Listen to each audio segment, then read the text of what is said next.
Hello and welcome to the channel Neville Goddard. Today you are going to listen to one of the best Neville Goddard lectures that changed lives of so many people. That also will change your life. This lecture is called How to Use Imagination, or How to Get Anything You Want in Life Using Your one of the best hired faculties, that is imagination. Listen to it carefully and practice it every day so you can benefit from it. Enjoy this wonderful lecture. The purpose of this record is to show you how to use your imagination to achieve your every desire. Most men are totally unaware of the creative power of imagination and invariably bow before the dictates of facts and accept life on the basis of the world without. But when you discover this creative power within yourself, you will boldly assert the supremacy of imagination and put all things in subjection to it. When the man speaks of God in man, he is totally unaware that this power called God in man is man's imagination. This is the creative power in man. There is nothing under heaven that is not plastic as potter's clay to the touch of the shaping spirit of imagination. Once a man said to me, "You know, Neville, I love to listen to you talk about imagination. But as I do so, I invariably touch the chair with my fingers and push my feet into the rug just to keep my sense of the reality and the profundity of things."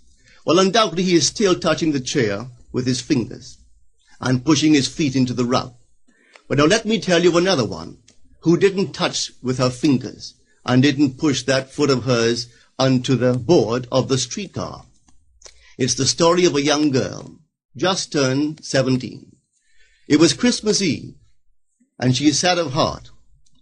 For that year, she had lost her father in an accident, and she's returning home to what seemed to be an empty house. She was untrained to do anything, so got herself a job as a waitress. This night is quite late, Christmas Eve. It's raining. The car is full of laughing boys and girls home for their Christmas vacation. And she couldn't conceal the tears. Luckily for her, as I said, it was raining. So she stuck her face into the heavens to mingle her tears with the rain. And then, holding the rail of the streetcar, this is what she did. She said, "This is not rain, but this is spray from the ocean. And this is not the salt of tears that I taste, but this is the salt of the sea in the wind. And this is not San Diego. This is a ship, and I'm coming into the Bay of Samoa." And there she felt the reality of all that she had imagined. Then came the end of the journey, and all are out. 10 days later, this girl received a letter from a firm in Chicago saying that her aunt, several years before, when she sailed for Europe, deposited with them $3,000 with instructions that if she did not return to America, this money should be paid to her niece. They had just received information of the aunt's death and were now acting upon her instructions. 1 month later, this girl sailed for Samoa. As she came into the bay, it was late that night, and there was salt of the sea in the wind. It wasn't raining, but there was spray in the air, and she actually felt what she felt 1 month before, only this time she had realized her objective. Now this whole record is technique. I want to show you today how to put your wonderful imagination right into the feeling of your wish fulfilled, and let it remain there and fall asleep in that state. And I promise you from my own experience, you will realize the state in which you sleep if you could actually feel yourself right into the situation of your fulfilled desire and continue therein until you fall asleep. As you feel yourself right into it, remain in it until you give it all the tones of reality, until you give it all the sensory vividness of reality. As you do it, in that state, quietly fall into sleep. And in a way you will never know, you could never consciously devise the means that will be employed, you will find yourself moving across a series of events leading you towards the objective realization of this state. Now here is a practical technique. The first thing you do, you must know exactly what you want in this world. When you know exactly what you want, make as lifelike a representation as possible of what you would see and what you would touch and what you would do and physically moving in such a state. For example, suppose I wanted a home, but I had no money, but I still know what I want. Without taking anything into consideration, I would make as lifelike a representation of the home that I would like, with all the things in it that I would want. And then, this night, as I would go to bed, I would, in a drowsy, sleepy state, the state that borders upon sleep, I would imagine that I am actually in such a house, that were I to step off the bed, I would step upon the floor of that house. Were I to leave this room, I would enter the room that is adjacent to my imagined room in that house. And while I am touching the furniture and feeling it to be solidly real, and while I am moving from one room to the other in my imaginary house, I would go sound asleep in that state. And I know that in a way I could not consciously devise, I would realize my house. I have seen it work time and time again. If I wanted promotion in my business, I would ask myself what additional responsibilities would be mine were I to be given this great promotion. What would I do? What would I say? What would I see? How would I act? And then in my imagination, I would begin to see and touch and do and act as I would outwardly see and touch and act were I in that position. If I now desired the mate of my life, were I now in search of some wonderful girl or some wonderful man, what would I actually find myself doing that would imply that I have found my state? For instance, suppose now I was a lady. One thing I would definitely do, I would wear a wedding ring. I would take my imaginary hands, and I would feel the ring that I would imagine to be there. And I would keep on feeling it until it seemed to me to be solidly real. I would give it all the sensory vividness I am capable of giving anything. And while I am feeling my imaginary ring, which implies I am married, I would sleep. This story is told us in the Song of Songs, or the Song of Solomon. It is said, "At night on my bed, I sought him whom my soul loveth. I found him whom my soul loveth, and I would not let him go, until I brought him into my mother's house, right into the chamber of her that conceived me." If I would take that beautiful poem and put it into modern English, into practical language, it would be this: while sitting in my chair, I would feel myself right into the situation of my fulfilled desire. And having felt myself into that state, I would not let it go. I would keep that mood alive, and in that mood, I would sleep. That is, taking it right into my mother's chamber, into the chamber of her that conceived me. You know, people are totally unaware of this fantastic power of the imagination. But when man begins to discover this power within him, he never plays the part that he formerly played. He doesn't turn back and become just the reflective life. From here on in, he is the affecter of life. The secret of it is to center your imagination in the feeling of the wish fulfilled and remain therein. For in our capacity to live in the feeling of the wish fulfilled lies our capacity to live the more abundant life. Most of us are afraid to imagine ourselves as important and noble individuals, secure in our contribution to the world, just because at the very moment that we start our assumption, reason and our senses deny the truth of our assumption. We seem to be in the grip of an unconscious urge, which makes us cling desperately to the world of familiar things and resist all that threatens to tear us away from our familiar and seemingly safe moorings. But I appeal to you to try it. If you try it, you will discover this great wisdom of the ancients, for they told it to us in their own strange, wonderful, symbolical form. But unfortunately, you and I misinterpreted their stories and took it for history when they intended it as instruction to simply achieve our every objective. You see, imagination puts us inwardly in touch with a world of states. These states are existent, they are present now, but they are mere possibilities while we think of them. But they become overpoweringly real when we think from them and dwell in them. You know, there's a wide difference between thinking of what you want in this world and thinking from what you want. Let me tell you, when I first heard of this strange and wonderful power of the imagination, it was in 1933 in New York City. An old friend of mine taught it to me. He turned to the 14th of John, and this is what he read. In my Father's house are many mansions. If it were not so, I would have told you. I go to prepare a place for you. And if I go and prepare a place for you, I will come again and receive you unto myself, that where I am, there ye may be also. He explained to me that this central character of the Gospels was human imagination. That mansion was not a place in some heavenly house, but simply my desire. If I would make a living representation of the state desired, and then enter that state and abide in that state, I would realize it.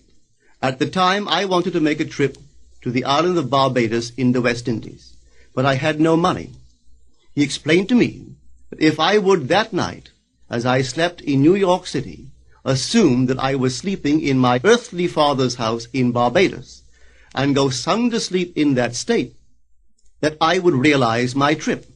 Well, I took him at his word and tried it. For 1 month, night after night, as I fell asleep, I assumed I was sleeping in my father's home in Barbados. At the end of my month, an invitation from my family came, inviting me to spend the winter in Barbados. I sailed for Barbados the early part of December of that year. From then on, I knew I had found this Savior in myself. The old man told me that it would never fail. Even after it happened, I could hardly believe that it would not have happened anyway. That's how strange this whole thing is. On reflection, it happens so naturally. You begin to feel or to tell yourself, well, it would have happened anyway. And you quickly recover from this wonderful experience of yours. It never failed me if I would give the mood, the imagined mood, sensory vividness. I could tell you unnumbered case histories to show you how it works. But in essence, it's simple. You simply know what you want. When you know what you want, you are thinking of it. That is not enough. You must now begin to think from it. Well, how could I think from it? I am sitting here, and I desire to be elsewhere. How could I, while sitting here physically, put myself in imagination at a point in space removed from this room and make that real to me? Quite easily. My imagination puts me in touch inwardly with that state. I imagine that I am actually where I desire to be. Now, can I tell that I am there? There is only one way to prove that I am there. For what a man sees when he describes his world is as he describes it relative to himself. So what the world looks like depends entirely upon where I stand when I make my observation. So if, as I describe my world, it is related to that point in space I imagine that I am occupying, then I must be there. I am not there physically, no, but I am there in my imagination, and my imagination is my real self. And where I go in imagination and make it real, there I shall go in the flesh also. When in that state I fall asleep, it is done. I have never seen it fail. So this is the simple technique on how to use your imagination to realize your every objective. Here is a very healthy and productive exercise for the imagination. Something that you should do daily.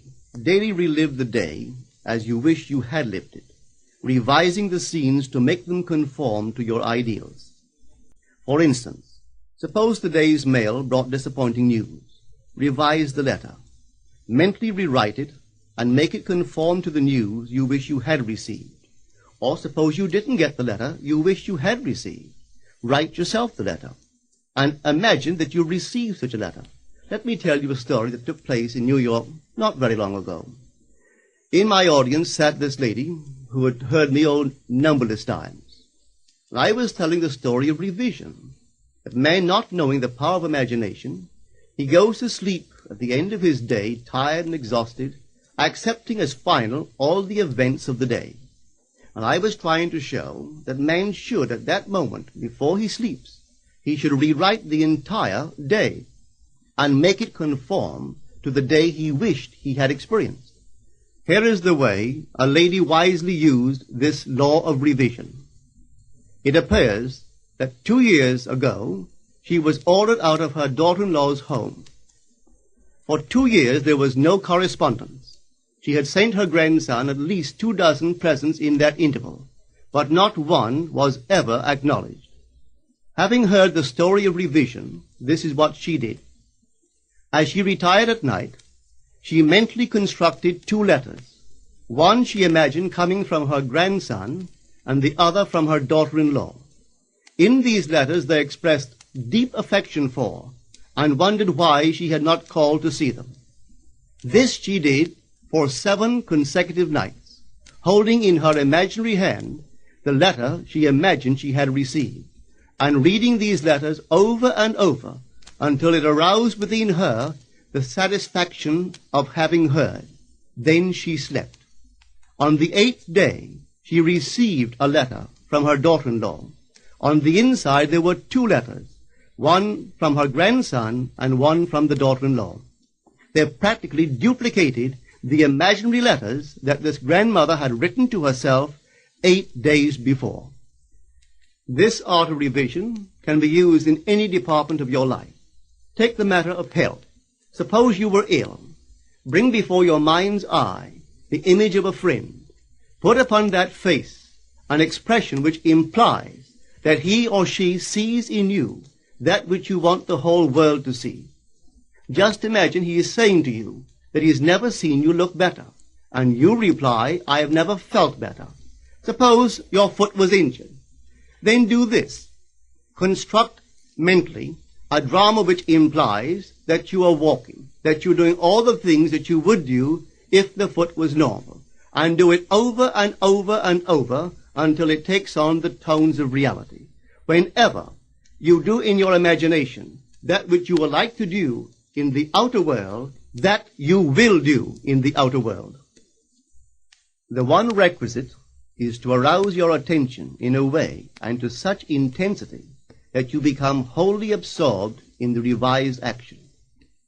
You will experience an expansion and refinement of the senses by this imaginative exercise, and eventually achieve vision in the inner world.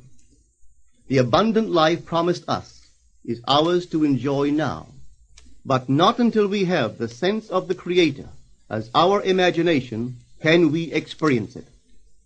Persistent imagination, centered in the feeling of the wish fulfilled, is the secret of all successful operations. This alone is the means of fulfilling the intention. Every stage of man's progress is made by the conscious, voluntary exercise of the imagination.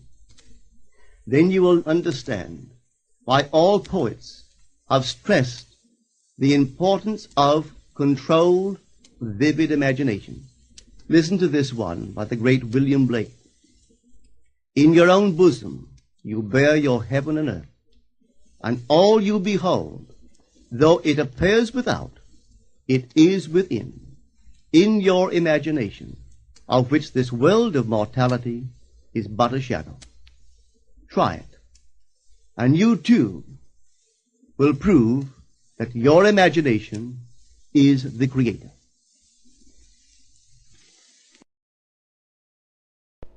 Thanks for watching, and don't forget to subscribe and let me know in the comments what you think about this video.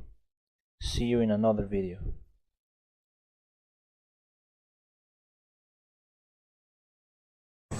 And then the New York Times complained that they had so many more sales. And all the advertisers who advertised in that paper for Monday just simply had a blank, because they aren't reading anything but their own little section, and it was all prearranged by the editor. That I know from experience, for my same Jack Butler, when they made a mistake in one of my ads once, he went down to investigate. So he went to the editor of the religious section, and she said he had to do something to pacify him, and she said, how would you like to see the editorial staff of the social section of our paper? Well, Jack was always up for fun. He said, I would love it. And it was just about 2 months before Easter.